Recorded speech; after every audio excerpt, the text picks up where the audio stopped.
kami, pasangan nomor 1 Prabowo Hatta, mendapat dukungan dan mandat dari rakyat Indonesia.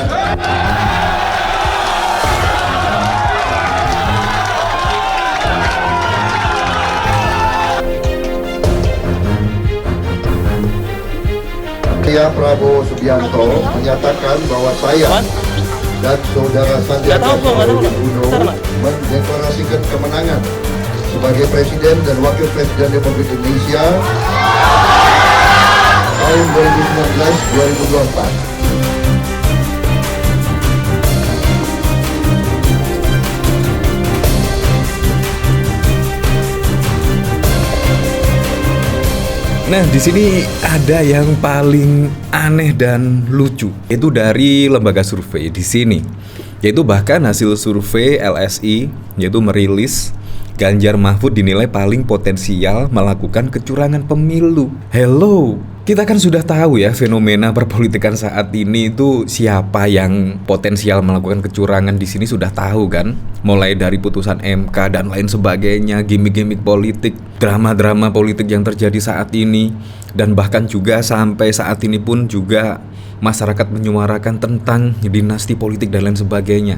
Nah, di sini ya, kalau memang survei seperti ini, wah, menurut saya juga sangat kurang relevan ya dari fakta-fakta di lapangan, dari data-data di lapangan. Nah, pada waktu lalu Ganjar juga dan Pak Mahfud menurut saya tidak ada beban. Kalau menurut saya, misalkan tidak menang pun tidak ada beban. Karena Pak Mahfud MD pun menjadi cawapres dari Ganjar Pranowo, bahkan tidak keluar uang sepeser pun. Begitu juga dengan Ganjar Pranowo, tidak ada namanya menjadi capres mengeluarkan uang. Tetapi di sini kok ada survei yang menyebut Ganjar Mahfud dinilai paling potensial melakukan kecurangan. Ya, kalau misal di sini Pak Mahfud MD misalnya sudah menggelontorkan uang yang sangat banyak sekali, dan kemudian disusul dengan Ganjar ketika menjadi capres mengeluarkan uang yang sangat banyak sekali, kemungkinan di sini bisalah melanggar aturan-aturan yang berlaku. Tetapi di sini kan Pak Mahfud bahkan pada waktu lalu bilang, yaitu Pak Mahfud bahkan tidak mengeluarkan uang sepeser pun menjadi cawapres. Jadi menurut saya apa yang dilanggar menurut saya? Di sini pun Pak Mahfud dan Ganjar misalkan kalah tidak ada beban. Tidak masalah misalkan kalah, Ganjar dan Pak Mahfud juga demikian, tidak masalah kalau kalah. Kemudian juga Anies Baswedan dan Muhaimin Iskandar kalah juga tidak masalah. Karena bahkan dideklarasikan menjadi cawapres oleh Anies Baswedan, di situ kemungkinan ya tidak sampai mengeluarkan uang, menurut saya seperti itu. Nah, beda lagi kalau yang sono. Pada waktu lalu juga Sandiaga mengaku menjadi cawapres, kalau tidak salah ya mengeluarkan uang yang sangat banyak sekali. Nah, dari sini saya penasaran, seperti apa sih beritanya di sini? Tiba-tiba yaitu ada survei yang menyebut Ganjar Mahfud dinilai paling potensial melakukan kecurangan pemilu. Di sini survei terbaru LSI Debat Capres Netralitas Pemilu dan Elektabilitas periode 3 sampai 5 Desember menyebut pasangan calon presiden dan calon wakil presiden Ganjar Pranowo dan Mahfud MD paling potensial melakukan kecurangan pemilu 2024 mendatang. Berdasarkan survei, Ganjar Mahfud dinilai paling potensial melakukan kecurangan dengan persentase 20,6%. Diikuti Prabowo Gibran 14,4% dan Anies Muhaimin 5,4%. Sisanya sebanyak 59,6% menjawab tidak tahu, ungkap Direktur Eksekutif LSI Jayadi Hanan dalam konferensi pers secara virtual pada 10 Desember 2023. Jayadi juga mengungkapkan berdasarkan survei sebanyak 50,2% masyarakat yakin potensi terjadinya kecurangan pada pemilu 2024 sangat besar. Potensi tersebut berasal dari 3 pihak, yakni partai politik sebesar 17%, tim sukses capres dan cawapres 15,9%, serta penyelenggaraan pemilu 13,6%. Sedangkan potensi kecurangan yang dilakukan oleh Presiden Joko Widodo dinilai hanya sebesar 2,3%. Nah, di sini yang berkuasa itu siapa yang berkuasa? Dan yang dilakukan oleh calon presiden atau wakil presiden sebesar 4,2%. Pihak lainnya yang potensial melakukan kecurangan adalah pemerintah daerah 4% dan pemerintah pusat sebanyak 2,9%. Di sini yang kita lihat adalah yaitu anak dari Presiden Joko Widodo menjadi cawapres. Dan di saat Presiden Joko Widodo menjabat masih sebagai panglima tertinggi, orang nomor 1 di Indonesia. Bayangkan, Di situ ada anaknya menjadi cawapres. Coba Anda pikirkan, kira-kira kalau Anda memegang kekuasaan tertinggi dan melihat anaknya menjadi cawapres misalnya, apakah Anda akan netral? Nah, kemungkinan kalau pertanyaannya seperti itu, apakah netral ketika kepala negara dan juga seorang bapak anaknya tiba-tiba mengikuti pemilihan umum menjadi cawapres, apakah akan netral? Kemungkinan kalau pertanyaannya seperti itu, pasti jawabannya pasti akan percaya. Kemungkinan lebih dari 20% menyatakan presiden atau orang nomor 1 di Indonesia atau bapaknya di situ pasti akan cawe-cawe. Tetapi di sini kok dilempar seperti ini ya? Menurut saya maaf ya, kalau Ganjar dan Pak Mahfud bahkan tidak keluar sepeser pun, walaupun kalah, menurut saya juga legowo dan menerima kekalahan kalau menurut saya, karena tidak ada beban. Kalau menurut saya seperti itu. Nah, dari sini saya juga penasaran, kira-kira komentar-komentar dari para netizen seperti apa ya? Di sini percaya dengan berita ini, hasil survei di sini atau tidak? Di sini dari jamaah Anfidia, gak ngapa-ngapain masih dituduh ini itu. Berat memang lawan panitia. Namanya juga survei. Di semua kalangan dekat, semua pilih Prabowo. Alasan gemoy dan makan gratis sebatas itu, sedih. Kok bisa Ganjar? Aneh pendukung Anies tapi gak setuju dengan survei ini. Secara yang paling berkuasa saat ini Jokowi yang membackup Prabowo. Masa Ganjar yang dituduh curang? Ini mah penggiringan opini. Lihat aja itu kecurangan yang dilakukan Prabowo dan Gibran yang sudah jelas di depan mata. Ya jelas lah, mulai dari putusan MK menurut saya itu juga sudah sangat jelas ya. Sangat jelas dipertontonkan cara terang-terangan menurut saya dari putusan MK yang notabene adalah paman dari Gibran sendiri yang memutuskan. Dan akhirnya Gibran pun melenggang menjadi cawapres dari Pak Prabowo Subianto. Bayangkan, di situ yang memutuskan juga adik ipar dari Presiden Joko Widodo loh. Apakah itu adalah secara tidak langsung adalah kecurangan yang sudah secara terang-terangan? Nah, di sini yang kumpulin kepala desa siapa? Yang bagi-bagi susu dan amplop siapa? Yang nggak pernah disemprit Bawaslu siapa? Walau kesalahan sudah cetoh welo-welo. Nyatanya sudah terbukti di Boyolali misalnya, yang videonya viral seorang ASN disuruh milih Ganjar. Wow, mantap kali LSI. Ada yang kasih bukti konkret. Yang bego siapa sih? Yang paling kuat logistik kepartean dan modal siapa lagi kalau bukan 02? Siapa yang paling kuat juga soal kekuasaan? Di sana ada Menhan yang punya hubungan langsung dengan TNI. Di sana ada anak menantu Pak Luhut yang jadi panglima, di mana Pak Luhut gamblang dukung 02. Walau bukan pendukung MPUD, ini ngaco yang jelas akses kekuasaan lah yang berpotensi curang. Nah, dari sini, dari pengakuan dari para netizen, komentar dari para netizen di sini bahkan juga tidak percaya kalau Ganjar Mahfud di sini akan melakukan kecurangan. Ya kalau kita ketahui itu Pak Mahfud juga sangat religius sekali ya, bahkan juga dalil-dalil semua juga paham sekali. Gak mungkin lah tiba-tiba melakukan kecurangan. Apalagi juga Pak Mahfud menurut saya juga tidak ada beban ya mengikuti Pilpres pada tahun 2024 sebagai cawapres dari Ganjar Pranowo. Begitu juga Ganjar Pranowo tidak ada beban sama sekali. Walaupun kalah kemungkinan tidak ada beban. Menurut saya seperti itu. Nah, di sini bahkan juga ada video. Ya terlihat lah kalau di sini Pak Prabowo sudah menang ya. Kalau dari hasil survei kemungkinan tidak sengotot inilah. Seperti ini video dari Pak Prabowo. Perjuangan Pak Jokowi adalah untuk rakyat Indonesia. Saya saksinya. 10 tahun. Ya, 10 tahun kan? 2014. Ya, 9 tahun lah. Enggak, 10 tahun ya.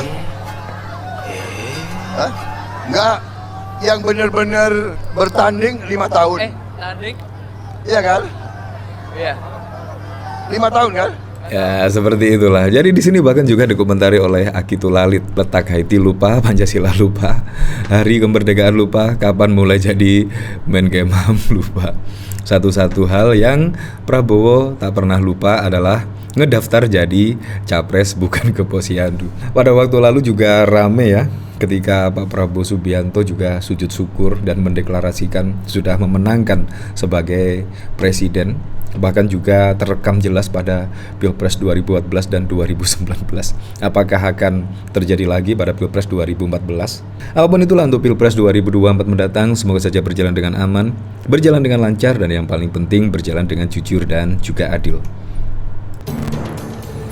Survei terbaru Lembaga Survei Indonesia LSI, debat capres, netralitas pemilu dan elektabilitas, periode 3 hingga 5 Desember 2023, menyebut pasangan calon presiden dan calon wakil presiden Ganjar Pranowo dan Mahfud MD adalah yang paling potensial melakukan kecurangan pada pemilu 2024 mendatang.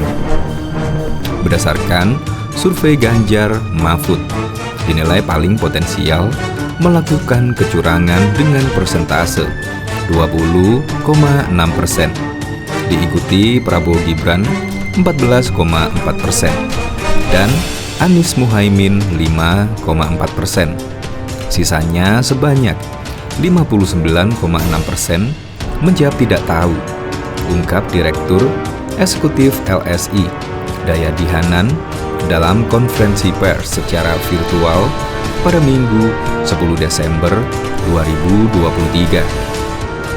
Dayadi juga mengungkapkan, berdasarkan survei, sebanyak 50,2% masyarakat yakin potensi terjadinya kecurangan pada pemilu 2024 sangat besar. Potensi tersebut berasal dari 3 pihak, yakni partai politik sebesar 17,1%, tim sukses capres dan cawapres 15,9%, serta penyelenggara pemilu 13,6%. Sedangkan potensi kecurangan yang dilakukan oleh Presiden Joko Widodo dinilai hanya sebesar 2,3%, dan yang dilakukan oleh calon presiden atau wakil presiden sebesar 4,2%. Pihak lainnya yang potensial melakukan kecurangan adalah pemerintah daerah 4% dan pemerintah pusat sebesar 2,9%. Pemilihan sampel dalam survei ini dilakukan melalui metode random digit dialing dengan melibatkan sebanyak 1.426 responden. Wawancara dilakukan lewat telepon oleh pewawancara yang terlatih. Margin of error diklaim sebesar kurang lebih 2,6%. Pada tingkat kepercayaan survei sebesar 95%. Asumsi sampel random sampling. Bahkan diketahui Litbang Kompas baru saja merilis hasil survei calon presiden dan calon wakil presiden untuk pemilu 2024 mendatang. Hasilnya, pasangan calon Ganjar Mahfud berada di posisi paling buncit, bahkan jauh meninggalkan kompetitornya yaitu Prabowo Subianto dan juga Anies Baswedan, di mana elektabilitas Ganjar Mahfud yang hanya memperoleh 15,3%. Kondisi ini mengalami penurunan terus dari beberapa kali survei yang sudah dilakukan. Sedangkan posisi kedua pasangan Anies Muhaimin dengan raihan 16,7%, artinya posisi Ganjar Mahfud digeser Amin dari sebelumnya. Selanjutnya, posisi paling atas diraih pasangan Prabowo Gibran dengan capaian 39,3%, mengalami peningkatan terus. Menanggapi posisi survei Ganjar Mahfud buncit ini, Ketua Tim Pemenangan Daerah TBD Riau Ustadz Suwandi mengatakan hal tersebut dijadikan sebagai evaluasi. Kita jadikan cambukan saja untuk lebih kerja ekstra keras, ujar Suwandi. Meskipun hasil survei Ganjar Mahfud anjlok di Litbang Kompas, menurut Suwandi, pihaknya optimis bisa meraih suara besar di pemilu mendatang. Intinya, kita di TPD Riau tetap optimis sambil melakukan evaluasi terukur, jelas Suwandi pada waktu lalu. Bahkan pasangan Capres-Cawapres Ganjar Pranowo dan Mahfud MD kalah pada survei terbaru di Lombok, Nusa Tenggara Barat NTB. Sementara PDI Perjuangan memilih mencoret atau tidak lagi memakai gambar wajah Joko Widodo pada baliho partai dan baliho Ganjar Mahfud. Dua berita gejolak politik di NTB, terutama di kubu PDIP yang menggusur Ganjar Mahfud di Pilpres 2024 itu, menyita perhatian pembaca. Lembaga Survei Prediksi Survei dan Statistik Indonesia Presisi merilis hasil survei terbaru terkait elektabilitas Capres-Cawapres peserta Pilpres 2024 di Pulau Lombok, Nusa Tenggara Barat NTB. Hasilnya, Prabowo Gibran menang, disusul Anies Caimin, dan di posisi buntit pasangan Ganjar Pranowo dan juga Mahfud MD. Survei dilakukan pada 25 Oktober sampai dengan 10 November 2023 menggunakan metode sampling acak bertingkat multi-stage random sampling dengan wawancara tatap muka menggunakan kuesioner. Adapun sebaran 880 responden di 5 kabupaten kota di NTB. Margin of error sekitar 3%. Presisi memotret hasil Capres-Cawapres nomor 2, yakni Prabowo Subianto dan Gibran Rakabuming Raka meraih elektabilitas 42,7%. Disusul Anies Baswedan dan Muhaimin Iskandar berada di 22%. Dan di posisi paling buncit Ganjar Pranowo memperoleh angka keterpilihan 12,30%. Sementara angka swing voters memilih mengambang 23%. Elektabilitas Ganjar Mahfud menjadi sorotan. Pasalnya mantan Gubernur NTB 2 periode yang merupakan tokoh kenamaan di NTB khususnya Pulau Lombok, yakni Tuan Guru Bajang, merupakan wakil ketua tim pemenangan Ganjar Mahfud. TGB juga merupakan ketua salah satu ormas terbesar di NTB, Nadatul Watan Diniyah Islamiyah, yang SP sentrum jemaahnya berada di Pulau Lombok. Direktur Presisi Darmawan mengungkap sejumlah alasan mengapa elektabilitas Ganjar di Pulau Lombok tidak terdongkrak naik kendati didukung TGB. Kalau dari tadi saya sampaikan, kenapa Prabowo masih tinggi? Pemilih Prabowo ketika survei dilakukan relatif tidak bergeser dari pilihannya pada 2019. Mereka ini pemilih loyalis Prabowo, kata Darwan Samurja saat ditemui di Mataram pada 17 November yang lalu. Kemudian Darwan mengungkapkan pemilih Jokowi pada 2019 lebih banyak lari ke Anies Muhaimin.